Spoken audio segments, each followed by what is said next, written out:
This is the first call to dispatch, and what I'll do is let it play in its entirety because it's only 2 minutes and 20 seconds long, and then I'll break it down.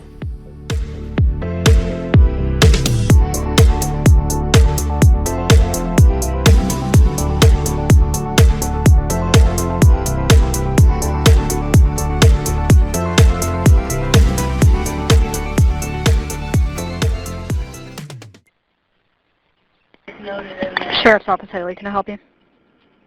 Hey, Haley, it's Fitzgerald, 111. Hey. Hey, I need you to send a deputy to my sister's house. What's her address? 132 Ridgeway, Red Oak. What's going on? She had somebody come to her house. This is the second time he showed up at her house, and she pulled her gun on him. She's there home alone with her son. Okay, is the person still there, or? He left. The kicker is he works at the sheriff's office. He's a detention officer. And this is the second time he's come to her house. The first time he came to her house was probably 2 or 3 weeks ago. He knocked on the door, she opened it, and he started telling her that he was in love with her. Oh, got you. Do we have his name, or do you want to give that right now? What is his name?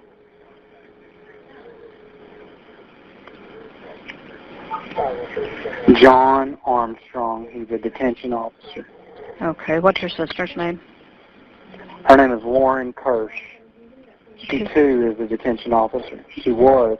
Kersa? Supposed to be coming, yeah, she's supposed to be coming back to work there. All right. And when he found out that she's coming back to work, 972-775. Mm-hmm.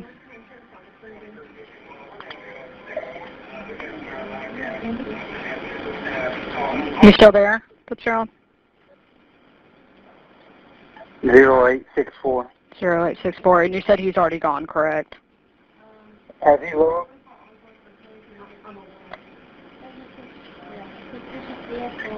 Yeah, he left. He asked her not to call the police, and then he left. Okay, I'll have a deputy go over there and speak with her. Are you going to be over there, or she just called you about this? No, I'm out of town. You're out of town? Okay. All right, I'll have somebody go over there and speak with her, okay? And I'll probably call Whit. I know he's on duty, and let him know what's up. He is, yeah. I was going to have him call in and let him know about it. Yeah, do that. I'll let you explain it, and he can call me. Okay, sounds good. Thanks, bye. Bye-bye.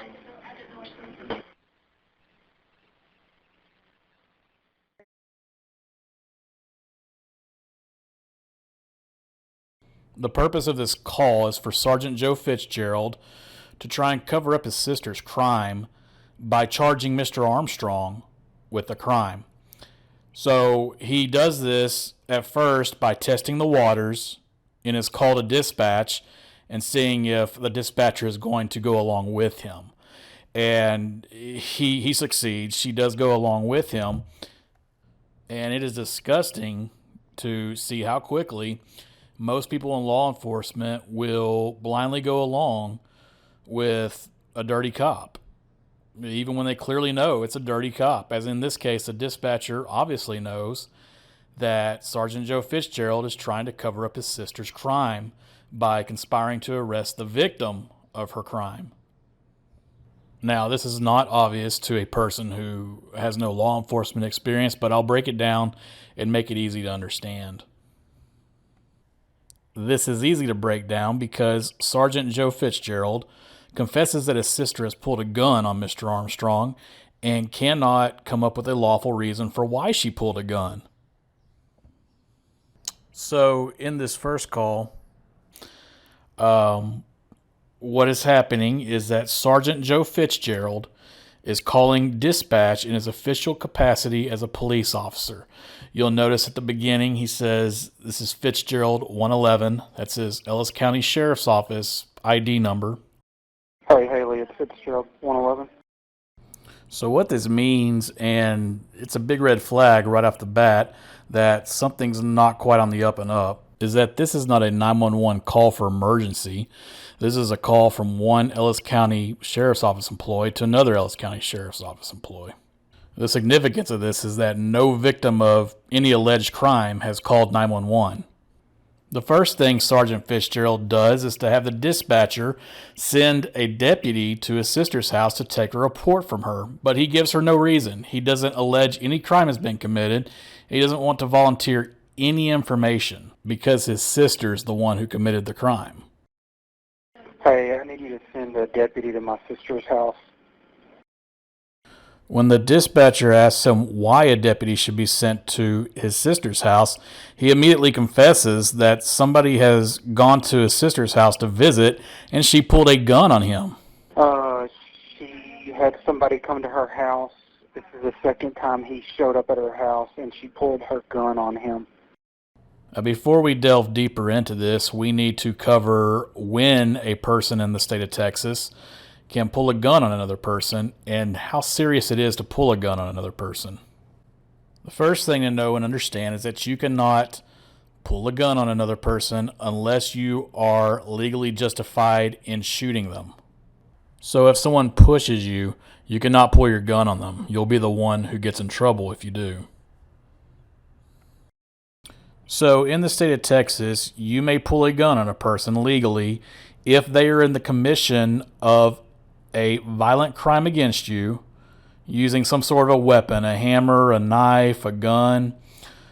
You are legally allowed to shoot them with your firearm. Another way you are allowed to legally shoot someone in the state of Texas is if they are breaking into your house. And the law says that at nighttime, if somebody is stealing your property and you have no other way to protect or recover it, you can shoot somebody over theft. However, I would not recommend that, as you will most likely go to trial. This is basic gun law and self-defense that you will learn if you go and take a license to carry course, which if you own a firearm, I would highly recommend that you do that so that you can know the law and not get in trouble. So you can't just pull a gun on someone. You can't just say, hey, look at me, like Yosemite Sam. And I ain't no mamby-pamby. Now all of you skunks clear out of here. And wave your gun around. You can't point it at somebody. It's very serious. Now, if on top of you pulling a gun, you threaten to kill them, that's aggravated assault. And that's what we're looking at here. What Mr. Armstrong did that was so bad that she pulled a gun on him was that he knocked on her front door to speak with her. He didn't break in. He didn't come at her with a weapon. He knocked on her front door. After Sergeant Fitzgerald confesses about his sister's crime, he immediately begins to make excuses for her. And this is where we begin to play devil's advocate, because the point is that even if everything that Sergeant Fitzgerald said is the absolute truth, it does not justify his sister pulling a gun on Mr. Armstrong. So Fitzgerald starts off by telling the dispatcher that his sister is home alone with her son. She's there home alone with her son. Being home alone with your son is not a lawful excuse to pull a gun on somebody. He goes on to say that Mr. Armstrong has professed his love to his sister twice, has gone to her house and professed his love to her.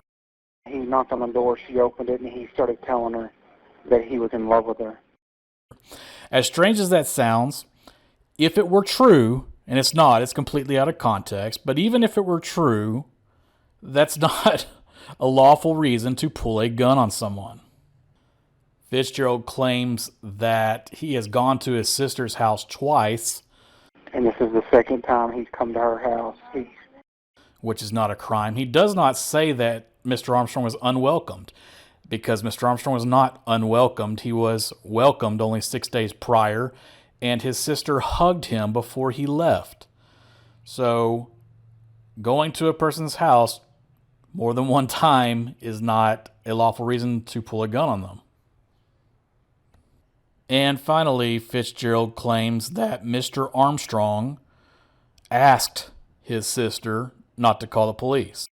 He asked her not to call the police, and then he left. So again, even if that's true, it's not illegal, or it does not give a person a lawful reason to pull a gun on a person because they ask you not to call the police. And again, all of these are taken completely out of context, and some of them are just outright lies. Like his claim about Mr. Armstrong asking her not to call the police. That's not what happened. She was holding him at gunpoint after threatening to kill him, and she said, "Do you want me to call the police?" And Mr. Armstrong, not having any idea what she was talking about, said, "Yeah, go ahead and call the police." And then she again said, "Do you want me to call the police or not?" And thinking he had gave the wrong answer, being held at gunpoint still, he says, "No, don't call the police, I'll just go." And she allowed him to leave. So that's not asking someone not to call the police. That's in fear for your life, trying to get out of a dangerous situation. But regardless, even if everything is the absolute truth, his sister still does not have a lawful reason to pull a gun on a person. That's why I've said this call is very easy to break down, because it really comes down to this. Sergeant Joe Fitzgerald states that his sister has pulled a gun on somebody, Mr. Armstrong, and he cannot give a lawful reason for why she has pulled a gun on him.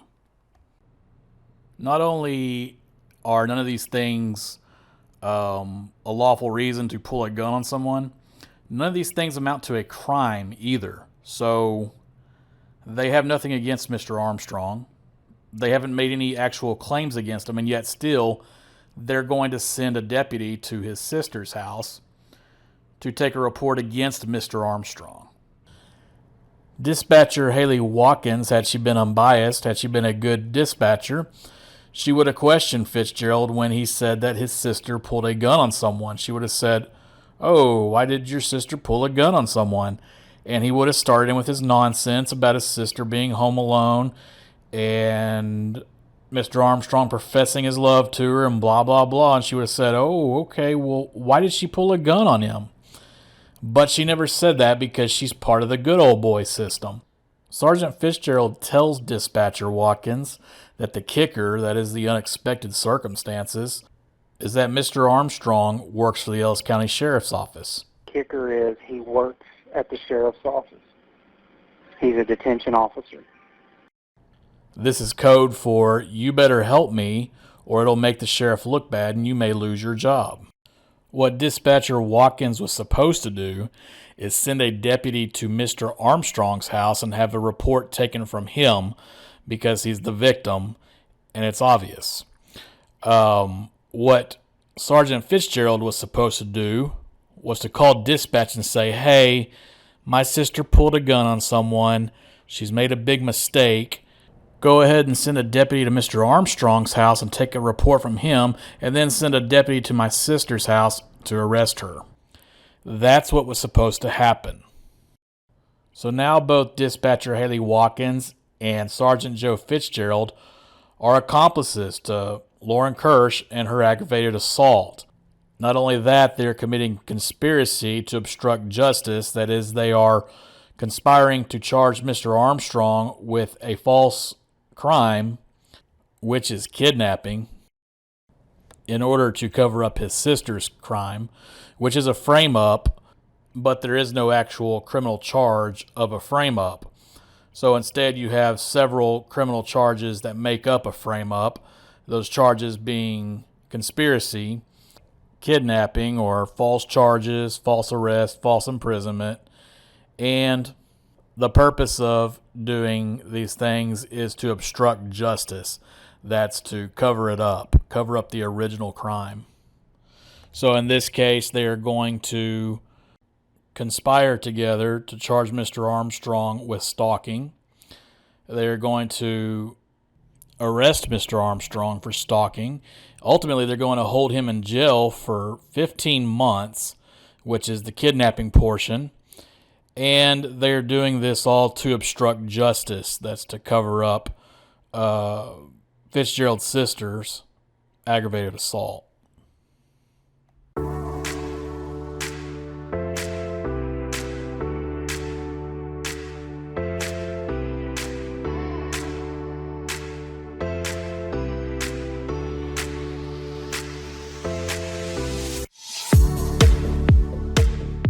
So the important question is can we prove it?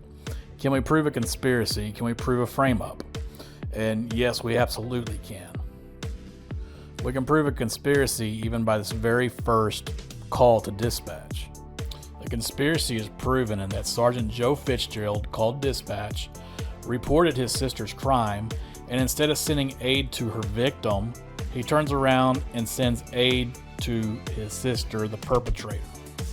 That absolutely proves a conspiracy. The police are, of course, supposed to send help to the victim of the crime, not to the perpetrator of the crime. There's no other excuse for why this would happen. Fitzgerald calls dispatch, he reports his sister's crime, and then instead of doing the right thing, he sends a deputy to take a report from his sister as the victim.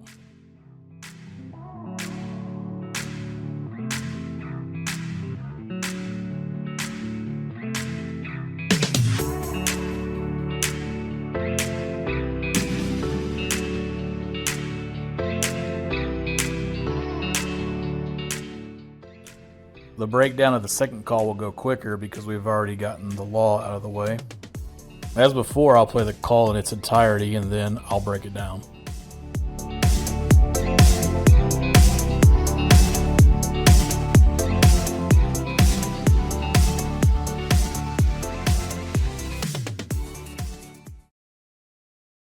Dispatch is Haley.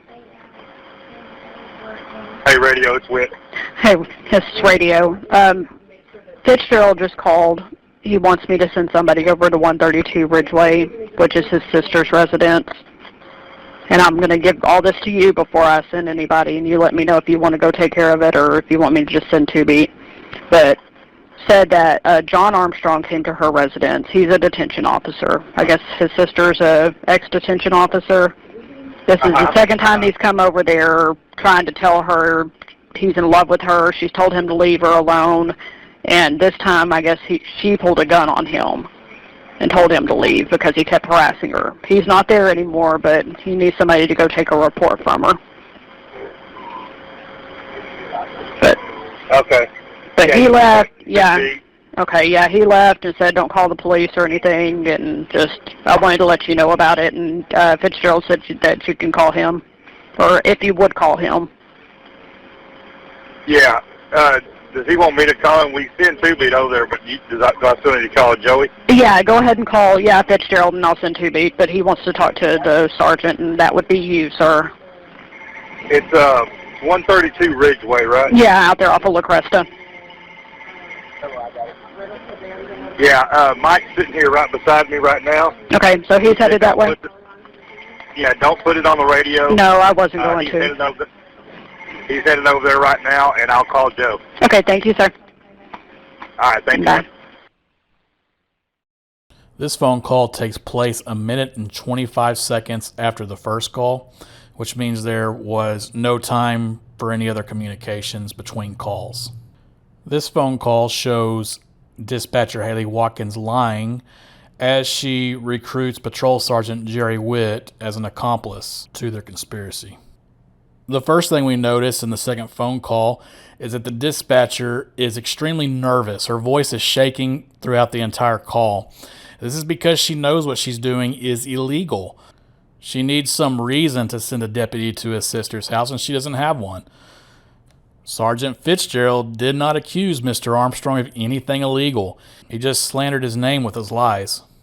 Dispatcher Watkins begins with a subtle suggestion that Patrol Sergeant Jerry Witt accompany the deputy that she is sending to Fitzgerald's sister's house. And I'm going to give all this to you before I send anybody, and you let me know if you want to go take care of it or if you want me to just send 2B. Watkins is doing this because if she sends a regular unbiased deputy, that deputy is going to arrest Fitzgerald's sister as soon as she confesses to her crimes. And she does confess directly in the next video. As soon as she says, I pulled a gun on him and threatened to kill him and cannot give a lawful reason for doing so, any police officer, any unbiased cop, would say, turn around, put your hands behind your back, you are under arrest for aggravated assault. So dispatcher Watkins immediately begins to lie, and she tells Sergeant Witt that Miss Kersh has told Mr. Armstrong to leave her alone. This is the second time he's come over there trying to tell her he's in love with her. She's told him to leave her alone. Sergeant Fitzgerald never told Dispatcher Watkins that his sister told Mr. Armstrong to leave her alone. So Dispatcher Watkins is lying. She has completely made this up, and she's lying because she needs a reason to send a deputy out there, and she doesn't have one. We know that Dispatcher Watkins is lying because this call takes place only 1 minute and 25 seconds after the first call, which means there is no way that they could have had a second conversation. Even if Watkins had been telling the truth that Fitzgerald's sister had told him not to come back, you cannot pull a gun on somebody because they have come back. If somebody comes to your house, you tell them don't come back, and they do come back, you cannot pull a gun on them. You may call the police, you may not open the door, but you cannot pull a gun on them. Dispatcher Watkins goes on to tell Sergeant Witt that Kersh has pulled a gun on Mr. Armstrong, but says that it's in response to Mr. Armstrong harassing her. And this time, I guess she pulled a gun on him and told him to leave because he kept harassing her. He's not there anymore, but he needs somebody to go take a report from her.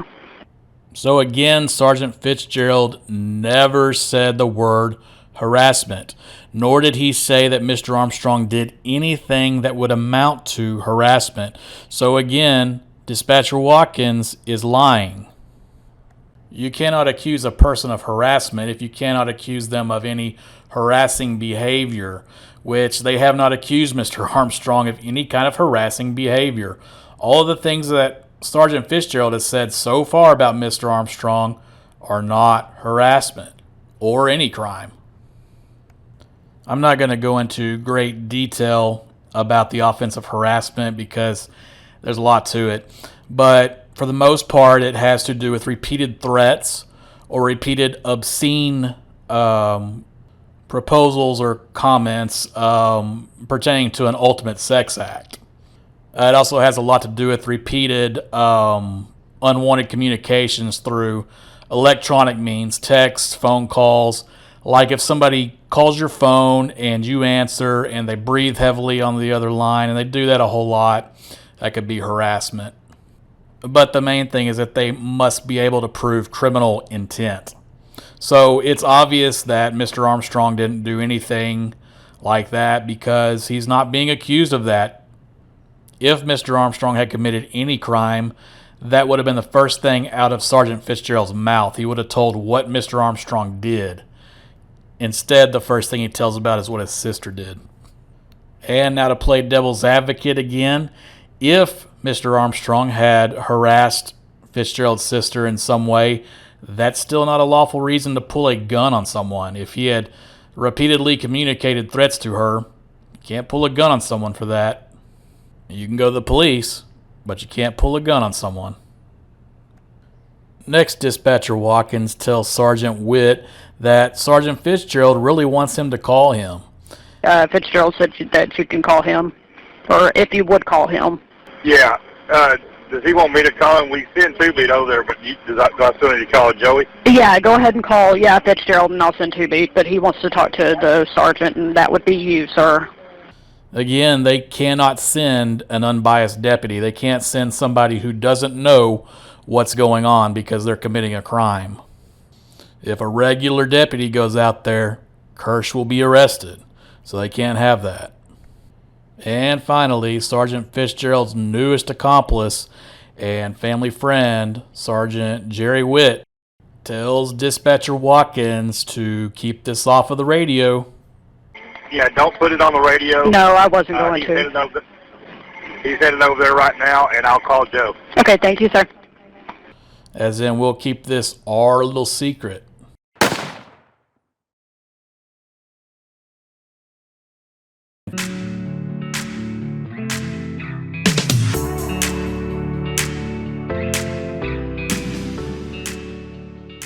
Here I'll give a summary of the crimes committed against Mr. Armstrong, and I'll list every accomplice up to this point.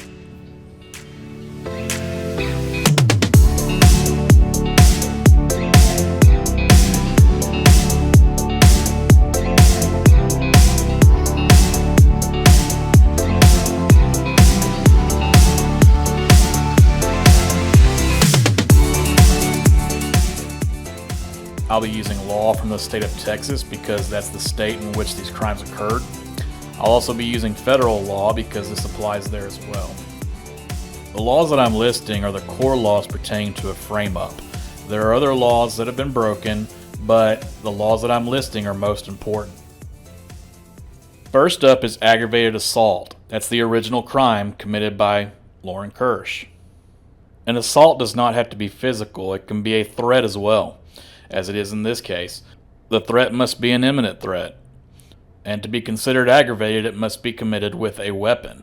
Now, you can't get any more imminent or aggravated than telling a person twice that you are going to kill them while chambering a round into your firearm, as Miss Kersh did. Everyone who is an accomplice to covering up Kersh's crime is also an accomplice to her crime, aggravated assault, as they did not merely try to cover up her crime, they continued her threat against Mr. Armstrong. Next up is conspiracy. Conspiracy happens when two or more people agree to work together to commit a felony.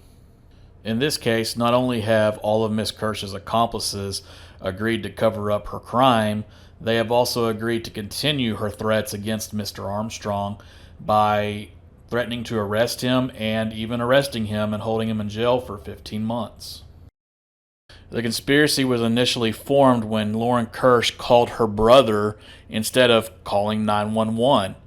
You don't call your brother if you have an emergency, if somebody's committing a crime against you. You call 911. She called her brother instead of calling 911 because she's the one who committed the crime and she needed special help from the special police. The conspiracy continued when Sergeant Joe Fitzgerald called dispatch in his official capacity as a police officer, and without any allegation of any crime, has a deputy sent to his sister's house to take a report against Mr. Armstrong, the victim of the crime. He tells the dispatcher that his sister has pulled a gun on someone and then has the dispatcher send a deputy to his sister to take a report from her, the perpetrator of the crime, instead of sending aid to her victim. Dispatcher Haley Watkins joins in on the conspiracy by agreeing to send a deputy to take a report against a person who no criminal allegations have been made, and by agreeing to send a deputy to take a report from the perpetrator of the crime. And of course, Patrol Sergeant Jerry Witt quickly agrees to take part in this conspiracy and even tells them to keep this off the radio, to keep this our little secret. Next we have aggravated kidnapping. At this point in the video, Mr. Armstrong has not been kidnapped yet, but he will be, and so this charge applies to every accomplice involved in this. Aggravated kidnapping has several elements. I'll cover the ones that pertain to this case. So aggravated kidnapping occurs when a person abducts another person with the intent to hold him for ransom or reward, which is what they did to Mr. Armstrong in holding him in jail for 15 months, trying to coerce him into signing a plea deal which would absolve them of their wrongdoing, as a plea deal is an admission of guilt. Aggravated kidnapping also occurs when the abduction is intended to interfere with a government function, as it does in this case. Specifically, it is designed to tie up Mr. Armstrong in the legal system so that he cannot pursue charges against Kersh or her co-conspirators. Next is obstruction of justice. In Texas, this is called obstruction or retaliation. There are several things that obstruction or retaliation can be, but in regards to this case, it is knowingly harming or threatening to harm another person with an unlawful act to prevent or delay the person reporting a crime. And this is exactly what they're doing to Mr. Armstrong. They'll first threaten to arrest him, and then they will arrest him, and then while he's arrested, they will threaten to send him to prison. All because some psychotic woman pulled a gun on him and threatened to kill him, and they're trying to cover it up. And that's what obstruction or retaliation comes down to. It is a cover-up. That's a simple way to say it. It is a way to keep the truth from getting out. And finally, we have tampering or fabricating physical evidence. Tampering or fabricating occurs when a person conceals, alters, or destroys anything that pertains to an investigation or will pertain to an investigation. This offense also occurs when someone makes, creates, or uses anything that is false with the intent to use it to affect the outcome of an investigation. So when Fitzgerald called dispatch in his official capacity as a police officer and made a verbal report pertaining to no crime, no criminal allegations against Mr. Armstrong, he created false evidence. Also, he ordered the dispatcher to send a deputy to his sister to take a report from her, who he never alleged any crime was committed against her. However, he did confess that his sister pulled a gun on Mr. Armstrong for no reason. So Fitzgerald makes a false verbal report. He orders dispatcher Haley Watkins to make a false dispatch report, and he orders Haley Watkins to send a deputy to his sister's house to take additional false reports on his behalf. I won't spend a lot of time on federal law because most of them are very similar to the state laws. But what is important is to know why federal laws apply to this case. And that is because Mr. Armstrong's rights have been violated. This case falls under something called deprivation of rights. Deprivation of rights is when a person acting under color of law, a police officer, or a judge, deprives another person of their rights. Like in this case, how they have kidnapped Mr. Armstrong, they have deprived him of his right to liberty. So again, Fitzgerald, along with Haley Watkins, committed conspiracy when they hatched a plan to take a report against Mr. Armstrong with no allegation of any crime. So they conspired to deprive Mr. Armstrong of his rights, to kidnap him, to arrest him on false charges, to obstruct justice, to cover up Joe's sister's crime.